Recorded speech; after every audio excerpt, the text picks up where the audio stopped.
சாய் பல்லவி அவர்கள் வந்து எந்த கேரக்டரை கொடுத்தாலும் அதுல போய் அப்படியே உட்கார்ந்துடுறாங்க. அதை வந்து சாய் பல்லவியா எங்களால பார்க்க முடியல, அந்த கேரக்டரா தான் வந்து பார்க்க முடியுதுங்கிறது தான் உண்மை. இது எப்படி பண்றீங்க? How does that magic happen? It's just picking the script and the character and the director. அவ்வளவுதான்.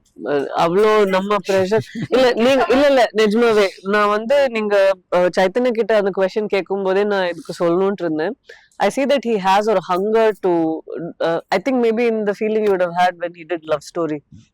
ஏன்னா when it's a fully etched character and fully written ஒரு script and இவங்களுக்கு இதுல ஒரு மேக் ஓவர் ஒன்று இருந்துச்சு, அதுக்கு அந்த கேரக்டருக்கு பேஸ் பண்ணி அந்த கடல்ல இருக்கிற ஆளுங்க எந்த அளவுக்கு ஒரு மசில் மாஸ் வச்சிருப்பாங்க, அது முடி எப்படி அங்கெல்லாம் செம்பட்ட அந்த மாதிரி அந்த இதுக்கு வந்து நம்ம அந்த மாதிரி. So I think he's put a lot of thought into it and for an actor அது ரொம்பவே ஒரு pleasurable thing where when you have ஒரு character which is fully written and they expect you இந்த மாதிரி எல்லாம் பண்றதுக்குன்னும் போது it creates ஒரு hunger where இது நிக்காது, திருப்பி நமக்கு கேரக்டர்ஸ் இந்த மாதிரி எழுதணும், இப்படி இருக்கணுங்கிறது ஒரு ஒரு ஃபீலிங் மாதிரி வருமா. அவ்வளவுதான். once you have that feeling I think somehow you look for scripts இதே மாதிரி இந்த மாதிரி directorsக்கு இந்த மாதிரி charactersக்கு you look for ones like that. அவ்வளவுதான்.